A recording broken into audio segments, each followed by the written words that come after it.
تعرفين أنا ظرفش قص صعب بالبيت، يعني شو أسوي؟ أبويا رجال مقعد، أمي عايشة بأوهام السفر، تنتظر بس أخويا يدزلها فيزا حتى تهج، وأنا رافضة فكرة السفر، ما أريد أسافر. تدرين يا فادية، أنا وأنتي نعيش نفس المشكلة، اثنيناتنا ما نقدر نعيش خارج العراق. ما أدري، عبالك عندنا هومسك جماعي. تضحكيش قد بطرانة. أضحك ليش ما أضحك؟ إحنا إيش ماخذين من الدنيا؟ وبعدين إحنا مو مجرد صديقات، إحنا خوات، وأنا مستعدة أساعدك بأي شيء. صحيح حبيبي، بس يعني بيش تساعديني؟ بيش أساعدك؟ اللي أقدر عليه. لا لا لا، أهم فلوس. ما يخالف فادية، إحنا خوات، هسه إيش قلت أنا؟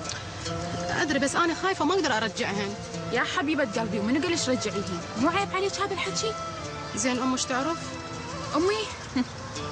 أمي أنا شايفتها، شايفتني، كل شيء ما أعرف عنها ولا تعرف عني أصلاً. وبعدين أنا هسه إنسانة عاقلة وكبيرة وواعية ومسؤولة عن تصرفاتي. صحيح، بس أنا عندي مشكلة إذا أخذ مني الفلوس، يعني أخاف أمي تقول لي هاي ميلك. وشكوا بيها عادي، قولي لها أخذتها من سولاف. بس خاف تتعود، كل ما نخلص فلوس سولاف، ملابس، أنت مغرقتني. والله ما أعرف شلون أجازيك بدول عينك. حبيبتي أنت أخت.